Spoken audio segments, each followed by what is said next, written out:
বিসমিল্লাহ ইন্নাল হামদুলিল্লাহ নাহমাদুহু ওয়া নাস্তাইনুহু ওয়া নাস্তাগফিরুহু ওয়া নাউযু বিল্লাহি মিন শুরুরি আনফুসিনা মিন সাইয়্যিতি আমালিনা মান ইয়াহদিহিল্লাহু ফালা মুদিল্লা লাহু ওয়া মান ইউদ্লিল ফালা হাদিয়া লাহু ওয়া আশহাদু আল লা ইলাহা ইল্লাল্লাহু ওয়াহদাহু লা শারীকা লাহু ওয়া আশহাদু আন্না মুহাম্মাদান আবদুহু ওয়া রাসূলুহু আম্মা বা'দ ফাইন্না খায়রাল হাদিসি কিতাবুল্লাহ ওয়া খায়রাল হাদিয়ু মুহাম্মাদিন সাল্লাল্লাহু আলাইহি ওয়াসাল্লাম ওয়া শাররাল উমুরি মুহদাসাতুহা ওয়া কুল্লু মুহদাসাতিন বিদআহ ওয়া কুল্লু বিদআতিন দালালাহ ওয়া কুল্লু দালালাতিন ফিন্নার। আসসালামু আলাইকুম ওয়া রাহমাতুল্লাহি ওয়া বারাকাতুহু। আমরা একটা বই ধরে পড়তেছিলাম, সুন্নাহর কর্তৃত্ব মর্যাদা, দলিল হিসাবে সুন্নাহর গ্রহণযোগ্যতা। এটার ইংলিশ নামটা বা ইংরেজি নামটা হচ্ছে the authority and the importance of Sunnah. The authority and the importance of Sunnah Jamal জারাবদের একটা বই। সেই বইটার অবলম্বনে রিরাইট করা হয়েছে এই বইটা। ওয়ার্ড ফর ওয়ার্ড ট্রান্সলেশন না হইলেও পুনর্লিখন বলা যায় আর কি এটাকে। সো এই বইয়ের আমরা পঞ্চম অধ্যায়ে আছি। এখন পঞ্চম অধ্যায়টা হচ্ছে আল্লাহ কর্তৃক সুন্নাহর সংরক্ষণ। আমরা মুসলিম হিসাবে বিশ্বাস করি যে আমাদের কোনো কর্মকাণ্ড, কোনো ইচ্ছা, কোনো পরিকল্পনা, কোনো কাজ আল্লাহর ইচ্ছার বাইরে না। আমরা কোরআনে জানি যে তোমরা ততক্ষণ পর্যন্ত ইচ্ছাও করতে পারো না যতক্ষণ আল্লাহ না ইচ্ছা করেন। মিনিং আল্লাহর স্যাংশন না হলে আমরা একটা জিনিস ইচ্ছাও করতে পারি না। তো সেই পয়েন্ট অফ ভিউ থেকেই এবং নানা যুক্তি বা নানা রকম দলিলের ভিত্তিতে আমরা অলরেডি অনেকটুকু পড়ছি এটা নিয়ে, যেখানে দেখছি যে এইটাও একটা ডিভাইন ডিজাইন বা ডিভাইন প্ল্যান যে এইভাবে সুন্নাহ সংরক্ষিত হবে, এবং সেটা কোরআনেও আল্লাহ ইঙ্গিত করে গেছেন। এবং আদারওয়াইজ এই জিনিসগুলা এইভাবে মাথায় আসার কথা না। আমরা দেখতেছি যে অন্য যে কোনো, আমরা আগেই গতদিনই বলছি আপনাদেরকে, এবং আমরা একটা ওয়ার্ড ফাইল দিছিলাম আপনাদেরকে যে সুন্নাহর যে হাদিস সংরক্ষণের যে মেথোডোলজি, ওটা হচ্ছে পৃথিবীর শ্রেষ্ঠ আপনার হিস্টোরিক্যাল মেথোডোলজি বা ইতিহাস সংরক্ষণ করার অথবা কালেক্ট করার একটা মেথোডোলজি। সেটা আমরা দিছিলাম আপনাদেরকে একটা লেখা, ইংরেজিতে একটা লেখা। তো আজকে আমরা গতদিন যেখানে শেষ করছিলাম তারপর থেকে শুরু করব ইনশাআল্লাহ। তো এখানে ছিল যে যেটা আমরা পড়ব এখন, সেটা হচ্ছে সঠিক ইসনাদ পদ্ধতির ব্যাপারে মূলত তিনটি মত রয়েছে। প্রত্যেকটি মত আমরা নিচে আলোচনা করব, যার শেষে ফুল্লাতা নামক একজন স্কলার, তার একটা সারমর্ম উপসংহার থাকবে, তার একটা সামারাইজ করবেন বা সামারি থাকবে তার করা আর কি। তো প্রথম মতটি হচ্ছে ইসনাদ পদ্ধতির ব্যবহার শুরু হয় ফিতনার পর থেকে। ফিতনা মানে প্রথম গৃহযুদ্ধ, অর্থাৎ উসমান রাদিয়াল্লাহু আনহু মৃত্যুর পর থেকে যে চ্যাপ্টারটা শুরু, সেটাকে প্রথম ফিতনা ধরা হয়। এই মতের প্রমাণ হিসেবে ইবন সিরিন এর বক্তব্য উঠে আসে, যেখানে তিনি বলেছিলেন, ইবন সিরিন আপনারা জানেন নামকরা একজন সালাফদের একজন, তারা ইসনাদ সম্বন্ধে জিজ্ঞেস করতেন না, কিন্তু যখন ফিতনা সংগঠিত হল তখন লোকেরা বলতেন ইসনাদ সম্পর্কে তোমার দলিল উল্লেখ করো। অর্থাৎ তুমি যে কোনো একটা হাদিস বললো বা রাসূলের একটা কথা বললো, তুমি কোথায় পাইছো এটা বলো, কার কাছে শুনছো, কোথায় পাইছো বলো। কারণ ফিতনার সময়টা থেকে কি chaos, confusion, pursuit of power, personal power, influence, political will, এগুলো শুরু হয়। এর আগে ব্যাপারগুলো ছিল না। আপনারা জানেন যে ওমর রাদিয়াল্লাহু আনহুর সময় ওনার বলাই আছে, বা উনি হচ্ছেন ফিতনার দরজা, অর্থাৎ ওনার মৃত্যুর সাথে সাথে ফিতনার দরজা খুলে যাবে, এরকম বক্তব্য আছে, হাদিসও আছে। এবং সত্যি সত্যি ওই সময় পর্যন্ত কাউকে মানে ক্ষমতার লোভটা মুসলমানদের ভিতরে এরকম ছিল না, বরং উল্টাটা ছিল, কেউ ক্ষমতা নিতে চাইতেন না। কিন্তু তারপর থেকে তো অন্য জিনিস শুরু হলো। ওসমান রাদিয়াল্লাহু যারা হত্যা করলো বা হত্যা করার আশেপাশের ব্যাপারগুলো তো অন্যরকম ছিল, এবং তারা সুন্নাহর উপর প্রতিষ্ঠিত লোকদের খোঁজ খবর করতেন এবং তাদের হাদিস গ্রহণ করতেন। মানে এই ফিতনার পরবর্তী সময়তে কারা সুন্নাহর উপর প্রতিষ্ঠিত, কাদের জীবন সুন্নাহর উপর প্রতিষ্ঠিত, এটা এখনো বোঝা যায়, তখনও বোঝা যায়। তো আপনি যার জ্ঞান আছে তারা তো জ্ঞানী জেনারেশন ছিলেন, আমাদের মতো না যে কোরআন হাদিসের সাথে কোনো টাচ নাই, সেরকম না। আমরা অনেক সময় একটা বেদাতকে সুন্নাহ বা সুন্নাহকে বেদাত মনে করতে পারি। তারপরেও আমাদের ভিতর যারা দিন শিক্ষায় শিক্ষিত বা যারা সত্যিকার সহি শুদ্ধ দিন শিক্ষা করছেন, তারা কিন্তু এক নজরে একটা মানুষকে দেখলে বোঝেন যে এই সুন্নাহর উপর প্রতিষ্ঠিত। বোঝেন না? আপনিও বুঝবেন। মানে যে আমরা সাধারণরাও কিছু জিনিস বুঝবো। যেমন ধরেন একটা মানুষের দাড়ি আছে, যে দাড়ি সে ছাটে না, সে কাটে না বা ছাটে না, এবং শেভ করে না, দেখলে বুঝলাম যে একটা সুন্নাহ গেল। তারপরে টাকনুর উপরে কাপড় পরতেছে অলওয়েজ, বুঝলাম যে আটটা সুন্নাহ, মানে বাহ্যিকভাবে যেটা দেখায়। সালাতে দাঁড়াইতে যদি দেখেন তারে কিভাবে দাঁড়াইলো, সে কোথায় হাত বাঁধলো, কিভাবে হাত বাঁধলো ইত্যাদি দেখতে দেখতে কিন্তু আপনার যদি সুন্নাহর জ্ঞান থাকে আপনি বুঝবেন যে এই মানুষটা সুন্নাহর উপর প্রতিষ্ঠিত। তো সেটাই বলতেছেন যে যারা সুন্নাহর উপর প্রতিষ্ঠিত মানুষ তাদের খোঁজ করতেন তারা, এবং তাদের হাদিস গ্রহণ করতেন, তাদের কাছ থেকে হাদিস গ্রহণ করতেন, এবং তারা বিদআতি লোকদের খোঁজ খবর করতেন এবং হাদিস প্রত্যাখ্যান করতেন, এবং বিদআতি লোক হলে তার হাদিস প্রত্যাখ্যান করতেন তারা। যেমন এখন আপনি বিদআতি লোক চিনবেন, মিলাদ পরে একটা লোক, তার হাদিসের কোনো মানে হয় না, 40 দিন কি করে, তার কাছ থেকে হাদিস শোনার আমার প্রয়োজন নাই। ফাদাইল আমল থেকে যেমন হাদিস জানার আমার প্রয়োজন নাই। আমার খুব শ্রদ্ধেয় একজন মুরব্বী, আমার মেরিন একাডেমির 1 বছর সিনিয়র, আমার মারা গেছেন, আল্লাহ তাকে জান্নাত নসিব করুন, তাকে মাফ করে দেন। তো উনি আমার মেয়ের বিয়েতে আসছিলেন। তো ওই অনুষ্ঠানে আশেপাশে যে তাকে নিয়ে আসছিল, চিটং বাড়ি ছিল ওনার, যে আরেকজন গেস্ট যে নিয়ে আসছিল সে আমাদের দিনী ভাই, চিটং বাড়ি। তো সেই কথা প্রসঙ্গে হাদিস নিয়ে কথা তুলছে, তখন উনি বলছিলেন যে হাদিসের আবার সহি আর অসহি কি, মানে সহি এবং জয়ীফ কি, জাল কি, হাদিস তো হাদিসই।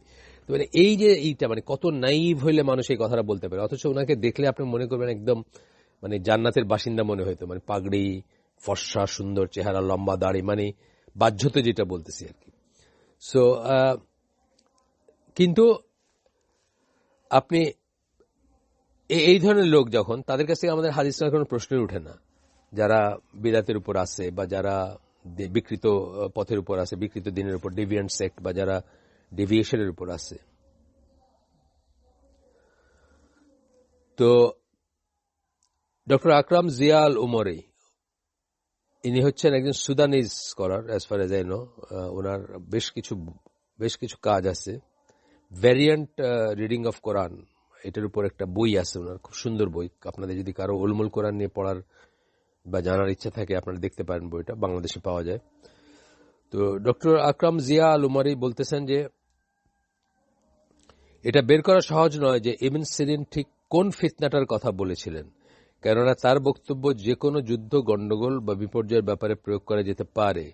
যদিও খুব সম্ভাব্য ব্যাপার হচ্ছে এই যে খুব সম্ভবত ওসমান রাদিয়াল্লাহু মৃত্যুর কথা সেখানে বলা হয়েছে, কেননা ইবন সিরিন ওই সময়কার কথা বলছিলেন যখন ইসনাদের ব্যবহার শুরু হয়েছিল, এবং এই ব্যাখ্যা বাহ্যিক প্রমাণ দ্বারা সমর্থিত।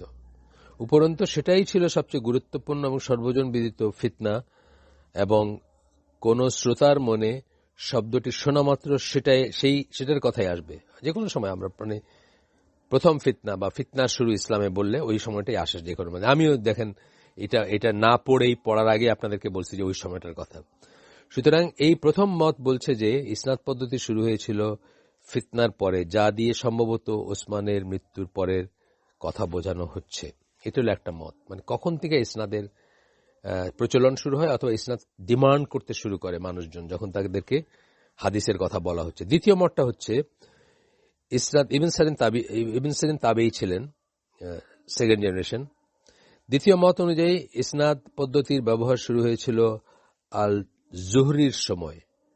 আল জুহরির সময় হচ্ছে প্রথম শতাব্দীর শেষ চতুর্থাংশ। প্রথম শতাব্দী মানে হিজরি শতাব্দী, প্রথম শতাব্দী তার মানে রাসূল সাল্লাল্লাহু আলাইহি ওয়াসাল্লামের মৃত্যুর 90 বছর পরে পর্যন্ত হচ্ছে প্রথম হিজরি শতাব্দী। তার 1/4 অর্থাৎ 25 বছর বাদ থাকতে, শেষ হইতে বাদ থাকতে, মানে 75 বছর। তা আল্লাহ রাসূল সাল্লাল্লাহু আলাইহি ওয়াসাল্লামের মৃত্যুর 65 বছর পর রাফলি, সেই সময় থেকে এই ইসনাদ পদ্ধতির ব্যবহার শুরু হয়। যে কেউ যে কাউকে হাদিস বলতে যে ইসনাদ বলো, সনদ বলো, কার থেকে পাইছো। এই মতের পক্ষে প্রমাণ হিসেবে ইমাম মালিকের ওই বক্তব্য যেখানে তিনি বলেছিলেন যে আল জুহরি ছিলেন প্রথম ব্যক্তি যিনি হাদিসের ব্যাপারে ইসনাদ ব্যবহার করেছেন। এটা একটা মত। আল জুহরির সময়টা, ওইখান থেকে ইমাম মালিক তো পরবর্তী সময়কার মানুষ, মানে প্রথম যুগের না। আল জুহরি 124 হিজরিতে মারা যান। আচ্ছা,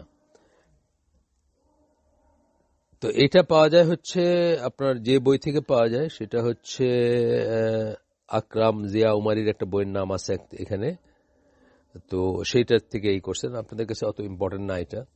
বইয়ের নামটা, চাইলে পরে কালেক্ট করে নিতে পারবেন। এখানে বলা আবশ্যক যে সাহাবীদের সময়কালটা হিজরি প্রথম শতাব্দী পেরিয়ে অল্প কিছু সময়কাল পর্যন্ত বিস্তৃত ছিল।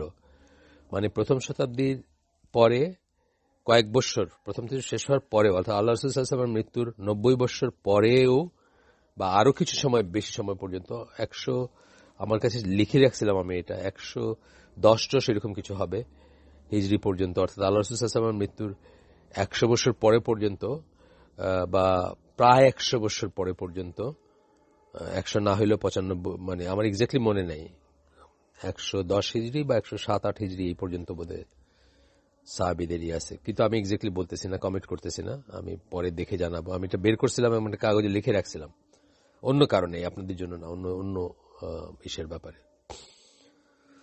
সো এখানে বলা আবশ্যক যে সাহাবীদের সময়কালটা হিজরি প্রথম শতাব্দী পেরিয়ে অল্প কিছু সময়কাল পর্যন্ত বিস্তৃত ছিল। সুতরাং আল জুহরির সময় পর্যন্ত, যিনি 124 হিজরিতে মারা যান, অর্থাৎ আল্লাহ রাসূল সাল্লাল্লাহু আলাইহি ওয়াসাল্লামের মৃত্যুর 114 বছর পরে মারা যান, কিছু সাহাবী বেঁচে ছিলেন। হ্যাঁ, মানে জুহরি কিছু সাহাবীকে পাইছিলেন, অর্থাৎ জুহরি তাবেঈ ছিলেন, এটাও আসতেছে কিন্তু বাই এক্সটেনশন। 3 নম্বর মত হচ্ছে, মানে ইসনাদের এটা মতের উৎপত্তি, তৃতীয় মতের উৎপত্তি হয় ইয়াহিয়া ইবন সাইদ আল কাত্তানের একটি বক্তব্য থেকে। তিনি বলেছিলেন, আমর আল শাবি 103 হিজরিতে মারা যান, জন্ম হয় 17 হিজরিতে, অর্থাৎ আল্লাহ রসুলের তাবেই, আল্লাহ রসুলের মৃত্যুর পরে তার জন্ম হয়েছে, কিন্তু 103 হিজরি পর্যন্ত বেঁচে ছিলেন ইসনাদ পরীক্ষাকারী প্রথম ব্যক্তি। আর রাবি তাকে একটি হাদিস পড়ে শুনিয়েছিলেন, আর আমর আল শাবি তাকে বলেন, তোমার কাছে এটা কে বর্ণনা করেছে? তিনি উত্তর দেন, আমর ইবন মাইমুন, এবং তিনি আমরকে জিজ্ঞেস করেন, তোমার কাছে এটা কে বর্ণনা করেছে? তিনি উত্তর দেন, নবীর সাহাবী আবু আইয়ুব। লক্ষ্য করার বিষয় হচ্ছে এই ঘটনা, অর্থাৎ মানে এই যে ঘটনা, ইসের ঘটনা, মানে আপনার আমর আশ-শাবি, তার যে ঘটনা আমরা এখন বর্ণনা করলাম, যে উনি জিজ্ঞেস করছেন, প্রশ্ন করছেন, কোথায় পাইছো? লক্ষ্য করার বিষয় হচ্ছে এই ঘটনা এবং আজ জুহরি সম্পর্কে উদ্ধৃত বক্তব্য এই ব্যাখ্যাকে অতিরিক্ত সমর্থন যোগায়, যেখানে বলা হয়েছে ইবন সিরিনের বক্তব্যে ফিতনা বলতে সম্ভবত উসমানের কথা বলা হয়েছে, মানে উসমানের মৃত্যুর কথা বলা হয়েছে, ফিতনার সময়টা। এরপরে একজন স্কলারের, কারেন্ট টাইমের বা রিয়েল টাইম, এখনকার সময়কার বা সাম্প্রতিক সময়ের একজন স্কলারের কথা বলতেছেন। ফুল্লাতা তার পিএইচডি থিসিসে ইসনাদের ব্যবহারের সূচনা ঠিক কখন হয়েছিল সেই ব্যাপারটা আবিষ্কার করতে চেয়ে বিভিন্ন মতের পরীক্ষা নিরীক্ষার এক চমৎকার কার্য সম্পাদন করেছেন। তিনি বলেন, ইসনাদের প্রসঙ্গটি 3টি ভিন্ন প্রশ্নে বিভক্ত করা উচিত। দেখেন, আমরা আগের দিন বললাম যে মুস্তাফা আল আজামি মানে এত বড় একটা কাজ করে গেছেন, যেটা 1400 বছর পরে করছেন। আল্লাহ বেশ জানেন কখন এটা করার দরকার ছিল, এবং সেই সময়টা হয়তো আল্লাহ নির্ধারণ করে রেখেছেন বা দিচ্ছেন। ঠিক যখন এগুলা নিয়ে ফিতনাটা আবার তুঙ্গে, মানে কি নিয়ে এই বিতর্ক, হাদিস কবে লেখছে, কেমনে লেখছে, কে লেখছে, কোথায় সংরক্ষণ করছে, মুসলমানরা এগুলা বলতে শুরু করছে। এটাই ছিল মোক্ষম সময় যখন এটা প্রকাশিত হওয়ার ব্যাপার ছিল। পিএইচডি করছেন উনি 1966-এ, আপনার ক্যামব্রিজে পিএইচডি করছেন, এবং এখানে ডিফেন্ড করছেন তার ফাইন্ডিংকে। সুতরাং পারফেক্ট টাইমে উনি সেটা করছেন আর কি। তো ফুল্লাদা তার পিএইচডি থিসিসে ইসনাদের ব্যবহারের সূচনা ঠিক কখন হয়েছিল সেই ব্যাপারটা গেল, এটা পড়ছি আমরা। প্রথম কখন ইসনাদের ব্যবহার শুরু হয়েছিল, মানে কি কি বিষয়, 3টা প্রশ্নে বিভক্ত করছেন উনি ইসনাদের প্রসঙ্গটাকে। একটা হচ্ছে প্রথম কখন শুরু হয়েছিল এটা। হচ্ছে শ্রোতারা কখন বর্ণনাকারীকে ইসনাদ উল্লেখ করতে বাধ্য করা শুরু করেছিলেন। একটা হলো শুরু হয়েছে কিন্তু ম্যান্ডেটরি ছিল না, কেউ কেউ বলছেন ইসনাদ, বা কেউ কেউ জিজ্ঞেস করছেন। আরেকটা হচ্ছে যে হাদিস বললেই ইসনাদ বলতে বাধ্য, তা নাইলে হাদিস বলল না, এরকম একটা কথা। এখন যেটা অনেকটা আছে, বাট এখনকারটা আমরা ঠিক ওইভাবে পুরা চেনটা, ধরেন আমরা বলি যে আলবানির মতে সহি, এখন আলবানির মতে সহি বলার পরে কিন্তু আমরা আলবানির কোথায় পাইছেন সেটা কিন্তু আর করি না, চাইলেই পাবো আমরা, এটা আমরা জানি এটা রেকর্ডেড, কিন্তু আমরা সেটা করি না। কিন্তু যখন 1, 2, 3 জেনারেশন, 4 জেনারেশনে কিন্তু সবাইকে চিনতেন, নামে চিনতেন, অমুকের ছাত্র অমুক, অমুকের ছাত্র অমুক, বা অমুকের টিচার অমুক, অমুকের টিচার অমুক। সুতরাং তারা তাদের কাছে ওইটা মানে এক্স্যাক্ট নামগুলো অনেক ইম্পর্টেন্ট ছিল এবং রেকগনাইজ করতে পারতেন। আমরা হয়তো রেকগনাইজ করতে পারবো না। আমাদের কাছে ধুম করে আপনি 1400 বছরের চেইনের মাঝখান থেকে একটা নাম বলেন, আমরা হয়তো আমাদের বেশ ভালো পড়াশোনা যাদের তারাও হয়তো বলবেন যে নামটা কোনোদিন শুনি নেই, এরকম ব্যাপার আর কি। এরপরটা হচ্ছে 3 নাম্বার, 3 ভাগে ভাগ করছে আমরা বললাম, 3টা প্রশ্নের ভিতরে নিয়ে আসছেন তার সামারিটা। 3 নাম্বারটা হচ্ছে কখন বর্ণনাকারীরা নিজেরাই প্রতিটি হাদিসের ইসনাদ উল্লেখ করার ব্যাপারের উপর গুরুত্ব আরোপ করেছেন। প্রথমটা বললাম যে ইসনাদের চালু হইল কখন, দ্বিতীয়টা হইল কখন ডিমান্ড করা শুরু হলো, তৃতীয়টা হচ্ছে এই যারা বলতেন তারা নিজেরাই সনদ বইলা বলতে শুরু করতেন, কারণ তারা জানতেন যে প্রশ্নটা আসবেই। এইভাবেই প্রতিষ্ঠিত হয়ে গেছে সমাজে, পরিবেশে, প্রতিবেশে প্রশ্নটা, যে আমি হাদিস বলা মাত্রই কেউ আমাকে জিজ্ঞেস করবে যে কোথায় পাইছি, সুতরাং আমি আগে বলে দিই, এরকম আর কি মানে সেন্সটা। তো প্রথম ব্যাপারটা বলতে গিয়ে অর্থাৎ ইসনাদ কখন ব্যবহার করা শুরু হয়েছিল সেটা বলতে গিয়ে ফুল্লাতা বলেন যে স্বাভাবিকভাবে সাহাবীরা ইসনাদ ব্যবহার করতেন, কিন্তু তাদের আর রাসূলের মাঝে যেহেতু মধ্যবর্তী ব্যক্তিত্ব থাকতেন না, সেহেতু তারা যে ইসনাদ ব্যবহার করতেন তা স্পষ্ট বোঝা যেত না। সাহাবীরাও ইসলাম ব্যবহার করতেন, কারণ একজন সাহাবী যখন বলতেছেন যে আমি আল্লাহ রাসূলকে বলতে শুনছি, এটাও কিন্তু ইসনাদ, আমি বলতে শুনছি, তার মানে একটা সনদ হয়ে গেল না, রাসূল থেকে সেই সাহাবী। মাঝখানে যেহেতু কেউ নাই, ওনারা যে প্রকারান্তরে সনদি বলতেছেন বা ইসনাদ বলতেছেন, এইটা কিন্তু রিয়েলাইজ করা যাইত না, দরকারও ছিল না সেটা রিয়েলাইজ করার। সাহাবীরা যেভাবে হাদিস বর্ণনা করতেন তাতে এটা পরিষ্কার হয়ে যেত যে হয় তারা হাদিসটি সরাসরি নবীর কাছ থেকে শুনেছেন, অথবা তাদের বর্ণনায় এটা পরিষ্কার হয়ে যেত যে তারা ওই নির্দিষ্ট হাদিসটি সরাসরি নবীর কাছ থেকে শোনেননি। এই যে হয়তো বললেন যে আমি নবীকে বলতে শুনছি, অথবা আমি আবু হুরায়রাকে বলতে শুনছি যে উনি নবীকে বলতে শুনছেন। দুইজনই সাহাবী, সাহাবীদের কথাই তো আমরা বলতেছি, দুইজনই সাহাবী, কিন্তু উনি সরাসরি শুনেন নাই, উনি আবু হুরায়রা তাকে বলছেন যে উনি নবীকে বলতে শুনছেন যে এইটা। বড় জোর এই পর্যন্তই তাদের চেইনটা, এর চেয়ে বেশি কিছু না, তাই না? তো যাই হোক, এটা পরিষ্কার হয়ে যেত যে তারা নিজে শুনছেন কি শুনেন নাই। আমরা এই যে একটা ফেমাস হাদিসের কথা বলি না, হিমসের বাসিন্দা, একটা হাদিসের কথা আমরা করছি। এই বর্ণনার থেকেই বোঝা যাচ্ছে যে এই হাদিসটা যিনি বর্ণনা করছেন উনি সরাসরি নবীর কাছ থেকে তো শোনেনই নাই, নবীর কাছ থেকে যারা শুনছেন তাদের কাছ থেকেও শোনেন নাই, বা ডেফিনেটিভ কারো কাছ থেকে ডেফিনিট বলতে পারতেছেন না, বা ডেফিনিট জানেন না কার কাছ থেকে আসছে হাদিসটা বা কে শুনছেন। আমরা একটা ফেমাস হাদিস পড়ছি না, এই যে এই সম্বন্ধে আপনার ওই কোরআন, আগে কোরআন পরে হাদিস, আল্লাহর কিতাব তারপরে সুন্নাহ, এটাকে নাসিরউদ্দিন আলবানী, অন্য আগের স্কলাররা এটাকে সহি বা গ্রহণযোগ্য বলছেন, কিন্তু নাসিরউদ্দিন আলবানী বলছেন যে না, এটা ঠিক না, এটা তো চেন কাটা। এটার আমরা আগেই পড়ছি, আবার হয়তো পাবো সামনে। যাই হোক, তো তাদের বর্ণনা থেকে বোঝা যেত যে তারা সরাসরি শুনছেন নাকি আরেকজন সাহাবীর মুখে শুনছেন নাকি লোকমুখে শুনছেন, সেটাও বোঝা যেত।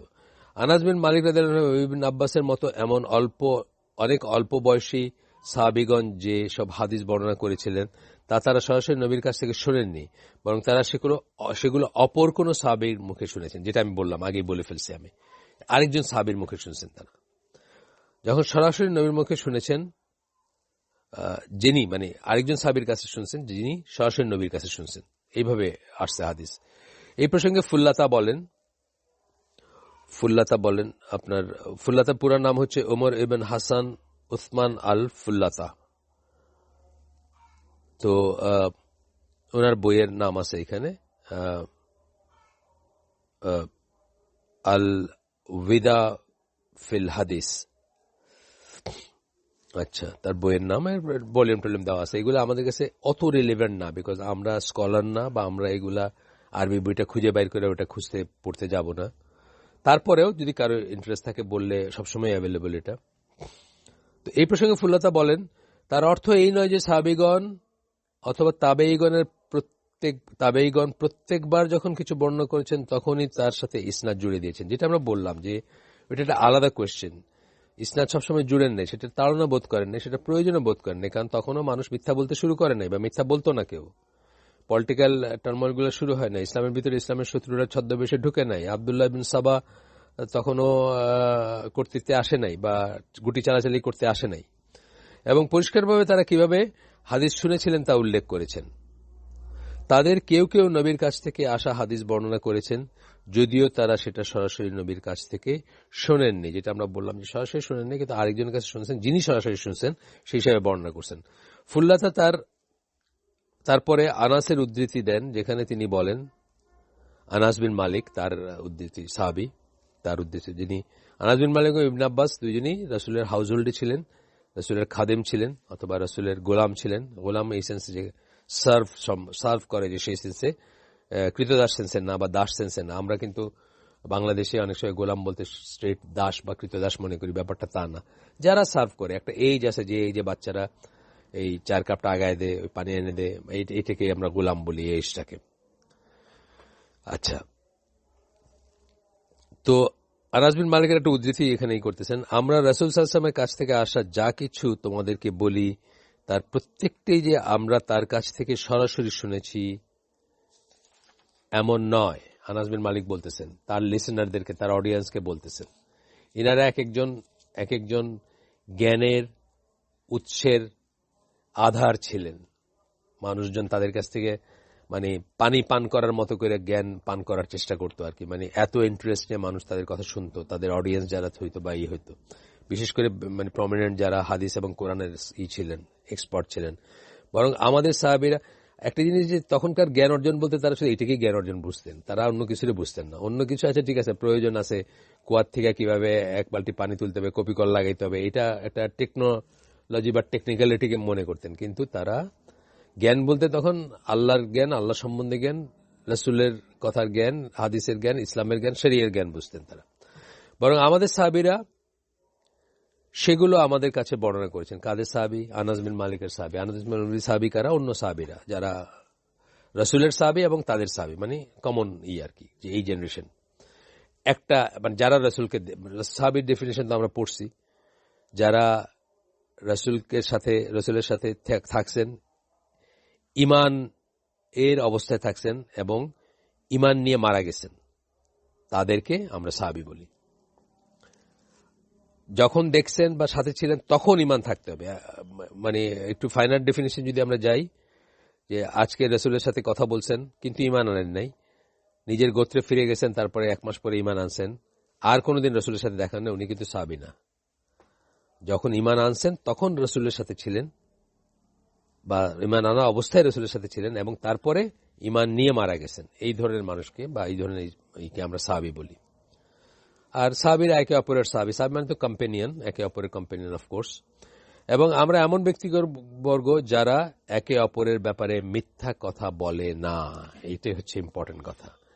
তখনও মিথ্যা আনহার্ড অফ ছিল মুসলমানদের ভিতরে, স্পেশালি সাহাবীদের ভিতর বা ওই প্রজন্মের ভিতরে বা তার পরবর্তী প্রজন্মের ভিতর। মানে মুসলিম মিথ্যা বলবে, এটা মানে অকল্পনীয় একটা ব্যাপার ছিল। আজকে এটা ডাল ভাত হয়ে গেছে। 5 পয়সার জন্য আল্লাহর কসম করে মিথ্যা কথা বলে ফেলবে। 5 পয়সা দিলে মিথ্যা সাক্ষী দেয় না মানুষ, অহরহ দিচ্ছে। মানে একদম রাষ্ট্রের নিম্নতম থেকে উচ্চতম পর্যায় পর্যন্ত যে চেইনটা আছে, মানে পোস্ট ট্রুথ এরা বলে না এখন, যে কোনো জায়গায় যে কোনো সময় যে কেউ অকাতরে মিথ্যা কথা বলতে পারে, কোনো কিছু লাগেই না। মুসলমানদের কথা আমি বলতেছি, অমুসলিমদের কথা এখানে আসতেছে না। তিনি বলেন যে সাহাবীদের বেশিরভাগ হাদিসই ছিল এমন যা তারা সরাসরি আল্লাহ রাসূলের কাছ থেকে শুনেছিলেন। বেশিরভাগ হাদিসই আমরা পাবো যেগুলো সরাসরি আল্লাহ রাসূলের কাছ থেকে শুনছেন।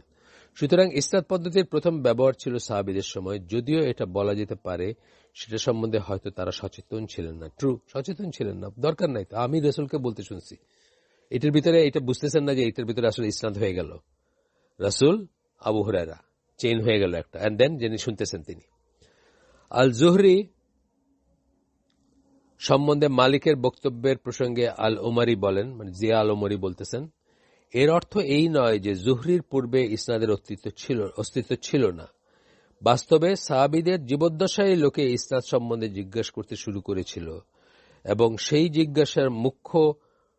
জিজ্ঞাসা মুখ্য তাবেঈদের পর্যন্ত জারি ছিল।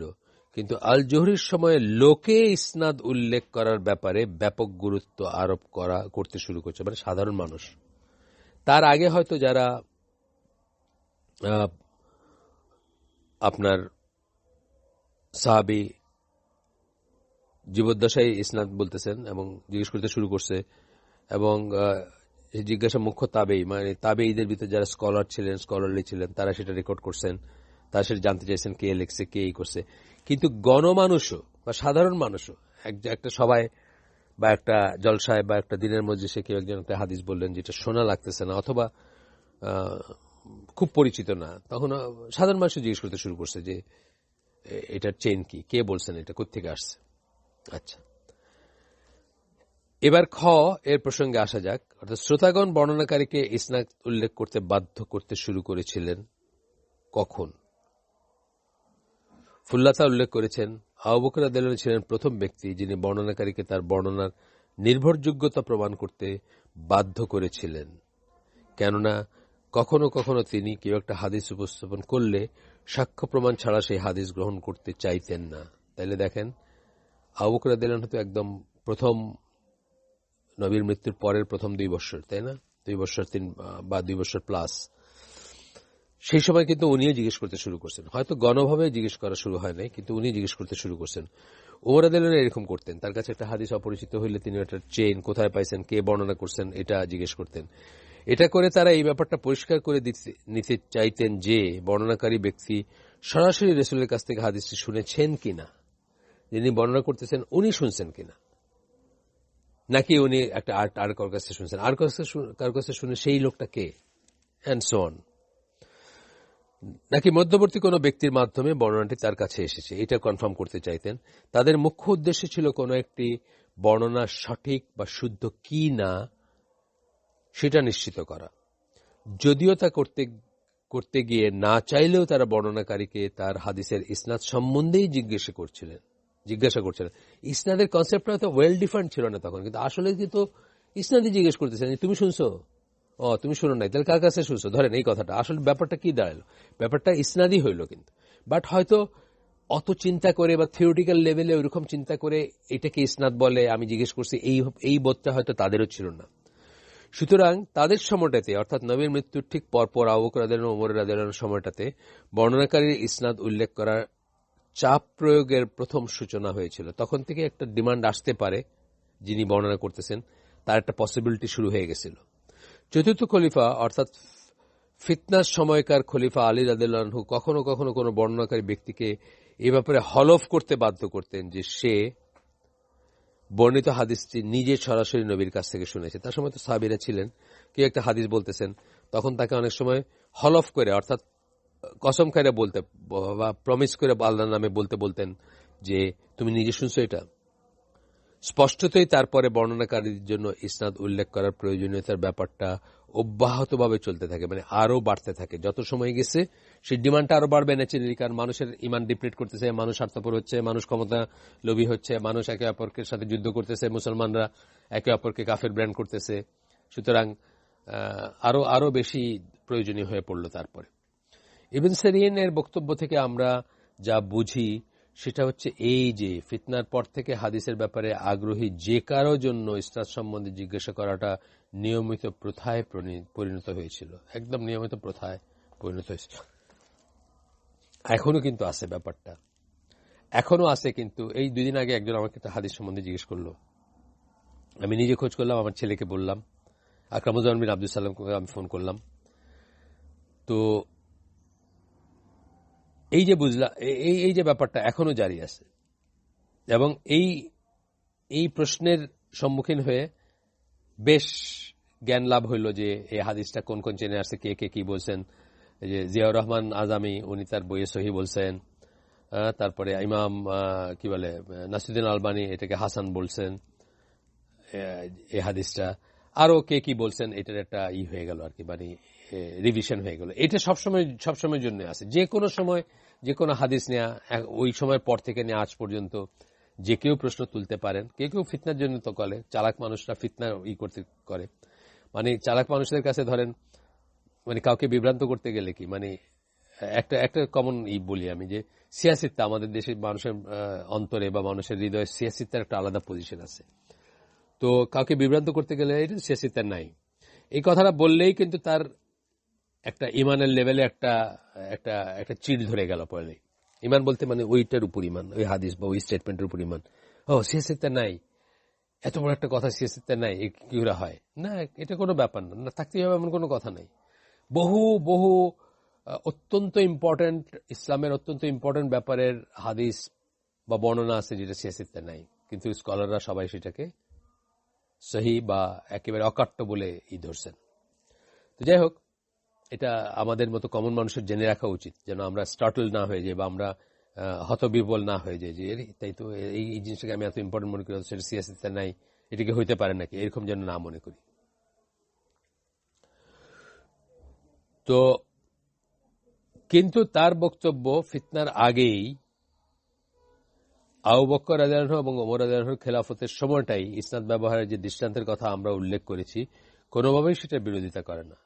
কিন্তু এর মানে এটা না যে ওইটার বিরোধিতা করে তা না, কারণ ওই সময় ইবনে সিরিন বলতেছেন যখন ওয়াইড স্প্রেড হইতে শুরু করছে, সাধারণ মানুষ জিজ্ঞেস করতে শুরু করছে বা একে অপরকে জিজ্ঞেস করতে শুরু করছে, আর ওমর রাদিয়াল্লাহু আনহু এবং আবু বকর রাদিয়াল্লাহু আনহু কখনো কোনো ব্যাপারে বা কোনো একটা পার্টিকুলার হাদিসে বা কোনো একটা বিষয়ের উপরে হয়তো শুনেন নাই কখনো, তারা তখন বলতেন যে এরকম।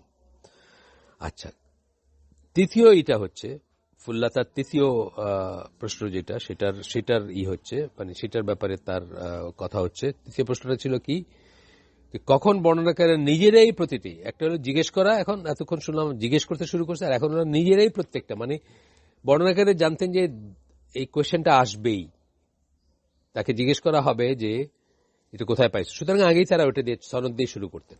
হাদ্দাসানা বইলা এই এই এই এই একটা স্টাইল আছে না হাদিসের বলার, সেই চেনটা বলতেন বা সেভাবে বলতেন। তো সেই অংশে ফুল্লাতা বলতেছেন, অর্থাৎ যখন বর্ণনাকারীরা নিজেরাই বর্ণনাকারী নিজেই প্রত্যেক হাদিসের সাথে ইসনাদ উল্লেখ করার ব্যাপারটাকে জোর দিতে শুরু করেন, সে সময়ের কথা বলতে গিয়ে ফুল্লাতা বলেন যে যখন দুর্বল ও অনৈতিক বৈশিষ্ট্য সম্পন্ন লোকগণ হাদিস বর্ণনা করতে শুরু করে, দুর্বল এবং অনৈতিক বৈশিষ্ট্য অর্থাৎ যারা কোন একটা স্বার্থের জন্য, কোন একটা কিছু উদ্ধারের জন্য, নিজের প্রমিনেন্সের জন্য অথবা নিজেকে জাস্টিফাই করার জন্য হাদিস কোট করতে শুরু করলো, তখন ইসনাদ বর্ণনা করার প্রয়োজনটা প্রকট হয়ে পড়ে।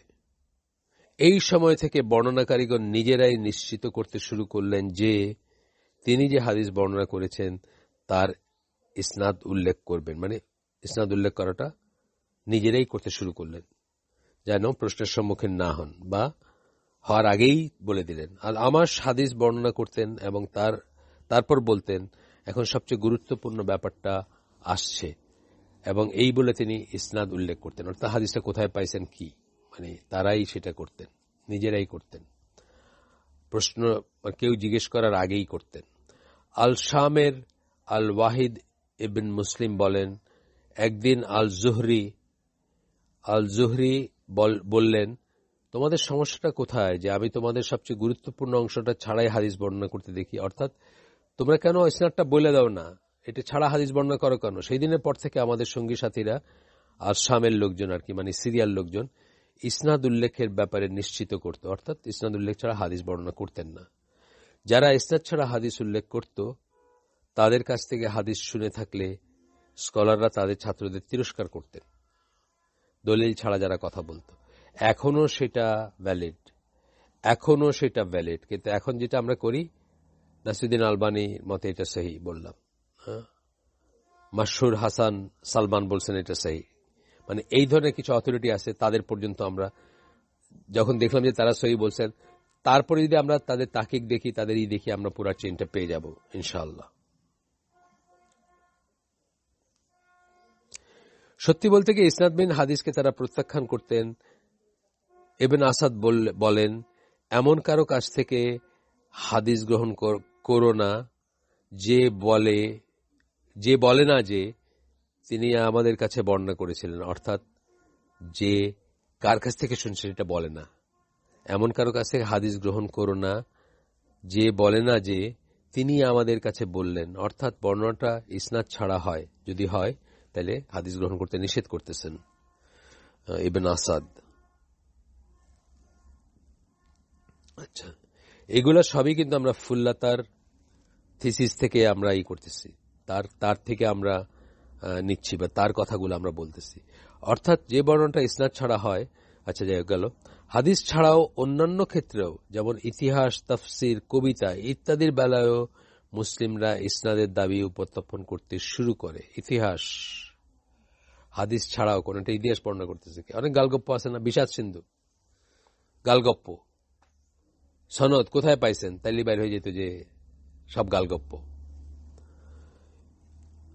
এভাবে ইসনাদ সম্পর্কিত ব্যাপারে বিস্তারিত আলোচনার পর ফুল্লাতা স্বচ্ছন্দে নিম্নলিখিত সিদ্ধান্তে পৌঁছান, কনক্লুশনে পৌঁছান। কি সেই কনক্লুশন? 1 নম্বর হচ্ছে, সাহাবীদের সময়ে প্রথম ইসনাদ পদ্ধতির ব্যবহার শুরু হয়, যেটা আমরা বললাম কনশাসলি আর আনকনশাসলি তারা হয়তো এটাকে ইসনাদ নামে ডিফাইন করেন নাই, বা সেইভাবে একটা টার্ম ছিল না, বা সেইভাবে হাদিসের একটা ব্রাঞ্চ ছিল না হাদিস সায়েন্সের, কিন্তু তারা ইসনাদের তাদের সময় শুরু। আবু বকর ওমরের ব্যাপারটা তো আছেই, আর এছাড়া যখন একজন সাহাবী বলতেছেন আমি রাসূলকে বলতে শুনলাম, সেটাই একটা ইসনাদ। আচ্ছা, তো 2 নম্বরে বলতেছেন আবু বকর প্রথম বর্ণনাকারীদের হাদিসের উৎস উল্লেখ করতে বাধ্য করেন। একটা হলো যে পদ্ধতি ছিল তখনই, প্রথম কনক্লুশনটা অজান্তেই ছিল বা অসচেতন ভাবেই ছিল। 2 নম্বর হইল যে ডিমান্ড করা, যেটা যে এটা তুমি কোথায় পাইছো, সেটা আবু বকর দেখানো শুরু করেন। 3 নম্বর হচ্ছে, এই কনক্লুশন হচ্ছে ফুল্লাতার কনক্লুশন।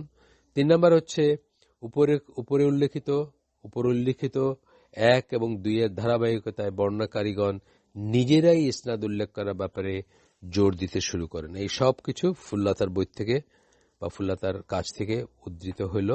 আজকে আমরা এখানে শেষ করে দিব, অনেকটুকু আমরা করছি আজকে। সুবহানাকা আল্লাহুম্মা ওয়া বিহামদিকা আশহাদু আল্লা ইলাহা ইল্লা আনতা আস্তাগফিরুকা ওয়া আতুবু ইলাইক। আমরা যে শুনলাম তার ভিতরে ভালো কিছু শুনে থাকলে সমস্ত প্রশংসা আল্লাহর, আলহামদুলিল্লাহ। খারাপ কিছু শুনে থাকলে সমস্ত ব্যর্থতা আমার এবং সেটা শয়তানের তরফ থেকে। আল্লাহ আমাদেরকে তৌফিক দিন যে ভালো শুনলাম তার উপর আমল করার। আসসালামু আলাইকুম ওয়া রাহমাতুল্লাহি ওয়া বারাকাতুহু।